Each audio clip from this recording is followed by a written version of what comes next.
자, 오늘 말씀은 요한계시록 14장 6절로 8절까지 14장 6절로 8절까지 우리가 보도록 하겠습니다. 그리고 요한계시록 11장을 책갈피 하시기 바랍니다. 요한계시록 14장 6절로 8절까지 자, 우리 같이 합독하도록 하겠습니다. 시작. 또 보니 다른 천사가 공중에 날아가는데 땅에 거주하는 자들 곧 모든 민족과 종족과 방언과 백성에게 전할 영원한 복음을 가졌더라. 그가 큰 음성으로 이르되 하나님을 두려워하며 그에게 영광을 돌리라.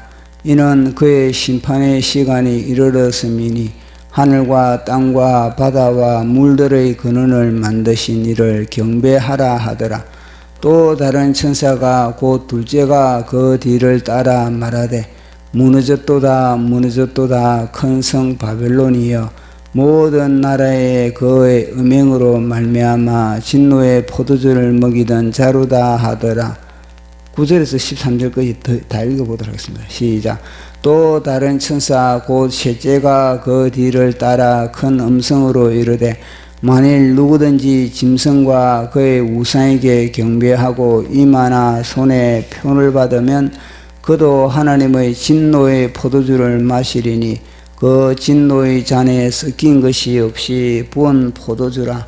기록한 천사들 앞과 어린 양 앞에서 불과 유황으로 고난을 받으리니 그 고난의 연기가 세세토록 올라가리로다.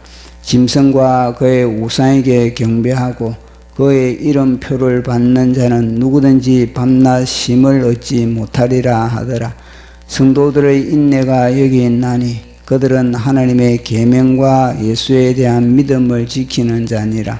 또 내가 들으니 하늘에서 음성이 나서 이르되 기록하라. 지금 이후로 주 안에서 죽는 자들은 복이 있도다 하시매 성령이 이르시되 그러하다. 그들이 수고를 거치고 쉬리니 이는 그들의 행한 일이 따름이라 하더라. 아멘. 기도하겠습니다. 성삼위일체 하나님 아버지, 오늘도 온 우주보다 존귀한 생명 호흡을 허락하시고 귀해 주시고 찬송과 기도와 말씀으로 하루를 조율할 수 있게 하여 주심을 감사합니다. 오늘 선포되는 말씀을 통해서 우리 각자가 성령의 음성을 들을 수 있게 하여 주시고 말씀을 전하는 제 자신도 온전한 주님의 대언자 되기 원하며 예수님 이름으로 기도드리옵나이다. 아멘. 예, 우리가 어제는 이 인류는 예배 싸움이다 라는 것에 대해서 우리가 살펴봤습니다. 그러니까 천사가 이 하나님의 심판의 때에 전할 영원한 복음 중에 첫 번째가 하나님을 두려워하고 그리고 하나님께 영광을 돌리고 그리고 하나님만 예배하라는 그런 명령에 따라서 우리가 이 세상은 그리고 또 인류는 이 창세기부터 에덴 동산에서부터 마지막 때까지 이거는 예배 싸움이다 라는 것을 우리가 쭉 살펴보았습니다. 이 예배 싸움의 결과가 이제는 거주가 결정되는 겁니다. 예배 싸움에서 승리한 자는 이제 영원한 새 예루살렘으로 가는 것이고 예배 싸움에서 실패한 자, 진 자는 이 땅에서 혹독한 심판을 당하고 또 영원한 지옥으로 들어가는 그런 완전히 길이 갈라지는 그런 부분에 대해서 우리가 또 한번 살펴보겠습니다. 자, 우리 진자에 대해서 예배 싸움에서 진 사람들은 어떠한 일이 벌어지는가? 이 땅에서 14장 8절 시작. 또 다른 천사가 곧 둘째가 그 뒤를 따라 말하되 무너졌도다 무너졌도다 큰 성 바벨론이여 모든 나라에게 그의 음행으로 말미암아 진노의 포도주를 먹이는 자루다 하더라. 아멘. 진자들의 특징은 예배에 실패한 자들의 특징은 겉으로 보기에는 이 땅에서는 그들이 이긴 자 같이 착각될 수가 있습니다. 그들은 하나님을 안 믿고 세상을 따르고 세상에서 이제 모든 권력과 또 모든 이권을 다 그들이 누리는 것을 보면서 저들이 승리자구나, 저들이 이긴 자구나라고 우리가 착각을 할 수가 있습니다.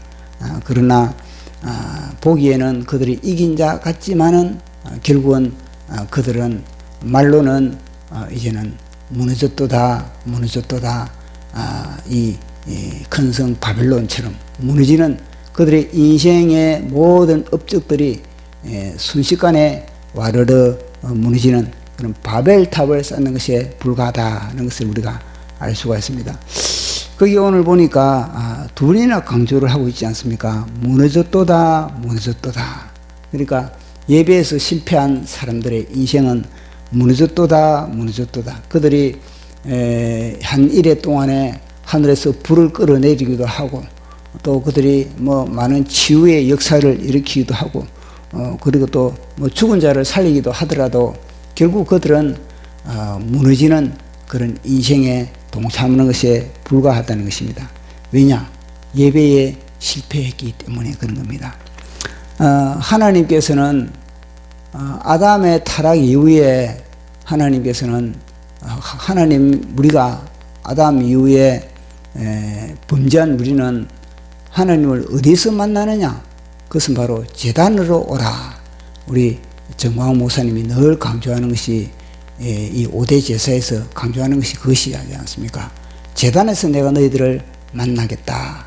그러니까 제단의 핵심이 뭐냐면요, 바로 죽음입니다.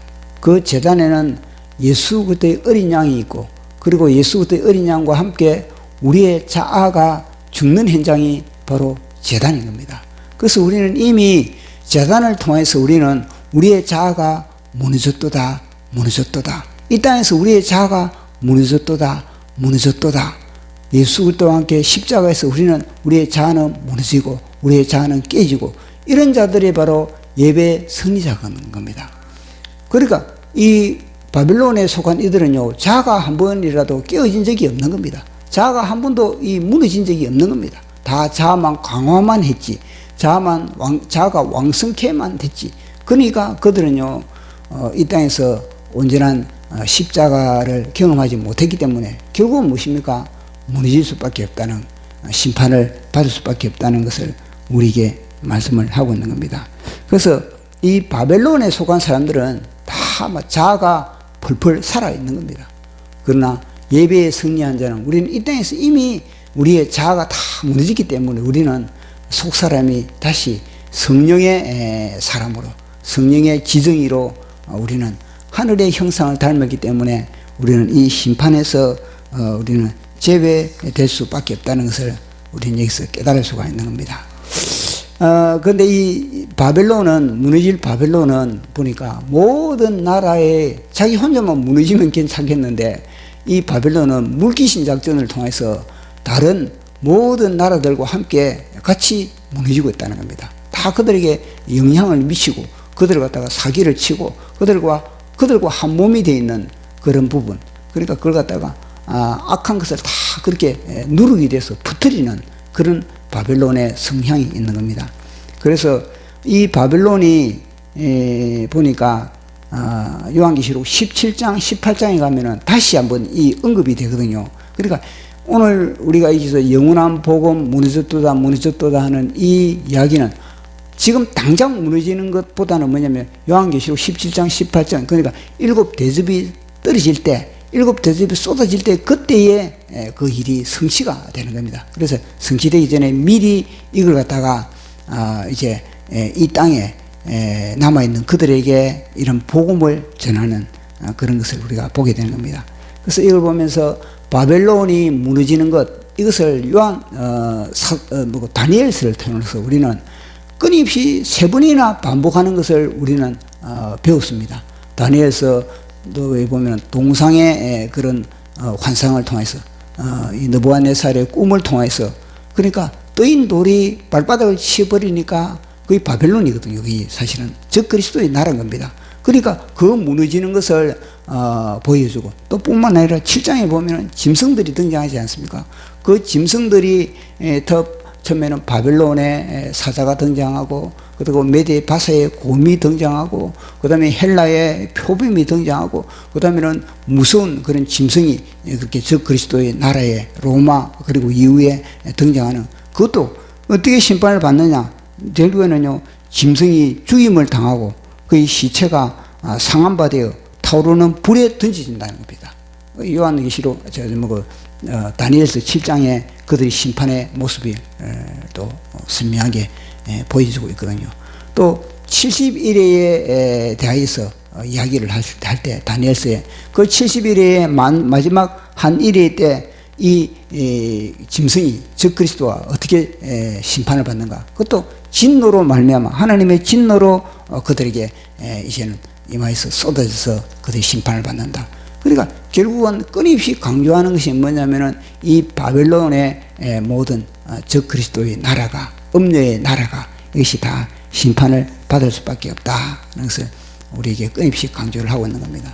그래서 이걸 통해서 우리가 어디에 우리가 예배 성공을, 어떻게 예배를 성공을 하느냐, 예배 실패하느냐, 그에 대해서 우리의 인생이 완전히 갈림길이 된다는 것. 자, 그런데 오늘은 이 영원한 복음이, 그러면은 천사가 이 세 가지 영원한 복음을 전함에 있어서 언제 그러면은 이 복음을 전했냐는 겁니다. 언제 이 복음이 이렇게 날아가는, 천사가 공중을 날아가면서 그렇게 이 세 가지 복음을 그렇게 전하였느냐, 이 부분이 굉장히 참 우리가 주목해야 되거든요. 그것을 살펴보기 위해서는 오늘 제가 책갈피를 해라는데, 그 요한계시록 11장에 보면 일곱째 천사가 나팔을 불 때, 일곱째 천사가 나팔을 불 때 바로 이 이야기가 펼쳐지는 겁니다. 자, 우리 요한계시록 11장 15절에서 18절까지 같이 읽어보도록 하겠습니다. 시작. 일곱째 천사가 나팔을 불매 하늘에 큰 음성들이 나서 이르되 세상 나라가 우리 주와 그의 그리스도의 나라가 되어 그가 세세토록 왕노를 하시리로다 하니, 하나님 앞에서 자기 보좌에 앉아있던 24장로가 엎드려 얼굴을 땅에 대고 하나님께 경배하여 이르되 감사옵나니 애찍에도 계셨고 지금도 계신 주 하나님 곧 전능하신 이여, 친히 권능으로 잡으시고 왕노하시도다. 이방들이 분노하며 주의 진노가 내려 죽은 자를 심판하시며 종 선지자들과 성도들과 또 작은 자든지 큰 자든지 주의 이름을 굉해하는 자들에게는 상 주시며 또 땅을 망하게 하는 자들은 멸망시킬 때로소이다 하더라. 아멘. 일곱째 천사가 나팔 불 때, 마지막 나팔 불 때 이 11장 18절 마지막 읽은 이거든요. 보니까 그게 세 종류가 등장하지 않습니까? 첫 번째는 주의 진노가 내려 죽은 자를 심판하는 부분, 그리고 또 하나는 주의 이름을 경외하는 자에게 상 주는 부분, 그리고 또 뭐냐면 땅을 망하게 하는 자들을 멸망시키는 부분. 그러니까 심판하고 상 주고 멸망시키는 이 이야기가 오늘 우리가 읽은 14장의 영원한 복음에 다시 언급하고 있다는 겁니다. 14장에 이제 이해갑니까? 그 14장에 오늘 우리가 읽은 14장 다시 8절로 넘어가시죠. 8절로 14장 8절에 보면은 우리가 살펴본 또 다른 천사 곧 둘째가 그 뒤를 따라 말하되 무너졌도다 무너졌도다 큰 성 바벨론이여 모든 나라에게 그의 음행으로 말미암아 진노의 포도주를 먹이던 자루다 하더라. 아멘. 그러니까 무너졌도다, 바빌론에 무너진 이것이 뭐냐면요, 11장 18절에 주의 진노가 내려 죽은 자들을 심판하는 큰 성 바빌론이 심판하는 그것을 갖다가 이야기해 주고 있는 겁니다. 그리고 이제는 상 받을 자, 14장 12절에서 13절까지 이거는요 이제는 상 받을 자에 대한 이야기거든요.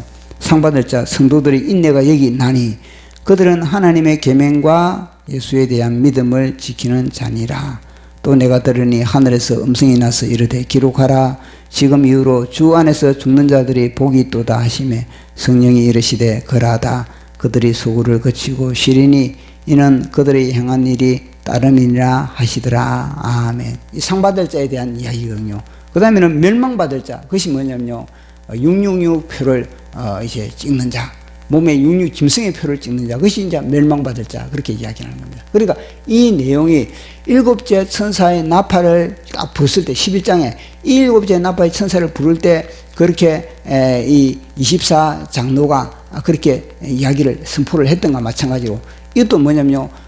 이제 작은 책의 내용의 마지막이 지나고 이제는 열방을 향해서 복음을 전하는 거기도 똑같은 이런 내용이 들어있다는 것을 이야기하고 있는 겁니다. 그래서 이때가 일곱째 나팔이 부러질 때에 이런 복음이 그렇게 선포가 되는구나. 이걸 우리가 알 수가 있는 겁니다. 그래서 우리는 이 요한계시록의 마지막 나팔이 얼마나 중요하다는 것.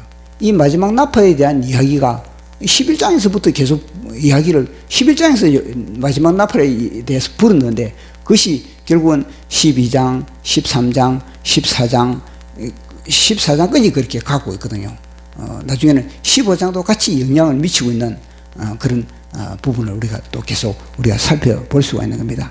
그래서 우리는 제가 어제 이 말씀을 묵상하면서 저한테 탁 와닿는 게 저한테 감동이 다 와닿는 게 뭐냐면은 야 너는 마지막 나팔을 부는 자가 되어라. 그게 저한테 와닿습니다. 마지막 나팔을 부는 자가 되어라. 그러니까 마지막 나팔을 부는 자 이거는요 제 개인뿐만 아니라 모든 성도들에게 동일하게 해당되는 겁니다.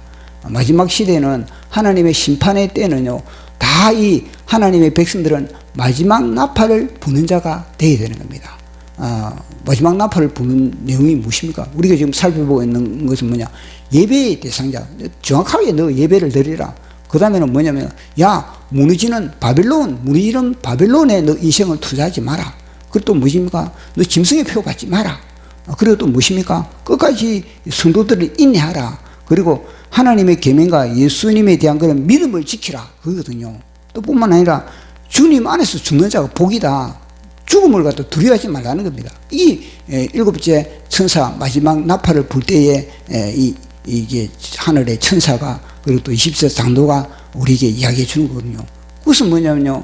우리도 이렇게 천사처럼 우리가 20세 장로들처럼 그렇게 우리도 이 세상의 나팔을 부는 자가 되어야 된다. 이게 그래 와닿는 겁니다. 그래서 마지막 나팔을 부는 거 천사만 불어서는 되는 것이 아니라 이게 보니까 제가 볼 때는 사도 요한의 입을 통해서 사실은 천사가 이렇게 가면서 이렇게 복음을 전하지만 그러나 사도 요한 속에 들어온 거지 않습니까? 사도 요한이 이렇게 나팔을 부른 것과 마찬가지로 저만 마지막 나팔을 부르라 이게 아니고 모든 사람들은 하나님을 믿는 그들은 진짜 바빌론의 성을 쌓지 않았던 진짜 이 땅에서 십자가를 통해서 우리의 자아가 무신 예배를 제대로 드린 그들은요 세상을 향해서 마지막 나팔을 부는 자가 되어야 되는 거예요. 마지막 나팔을. 이 굉장히 중요하거든요. 그래서 우리도 이 마지막 나팔을 부는 천사처럼 마지막 나팔을 불었던 사도 요한처럼 우리도 이 땅에서 마지막 나팔을 부는 저와 여러분 되기를 예수님 이름으로 축원합니다. 기도하겠습니다. 성삼일체 하나님 아버지 이 마지막 나팔이 너무나 중요함을 우리는 계속 살펴보고 있습니다. 주님 마지막 나팔을 부는 자가 되어라 하신 하나님 이 땅의 모든 하나님의 백성들은 마지막 나팔을 불어서 주님 천사가 부르듯이 또 사도 요한이 부르듯이 우리도 마지막 나팔을 부는 자로서 하나님 힘있는 그런 나팔수가 되게 하여 주시옵소서. 모든 것 감사 영광 돌리며 예수님 이름으로 기도드려옵나이다. 아멘.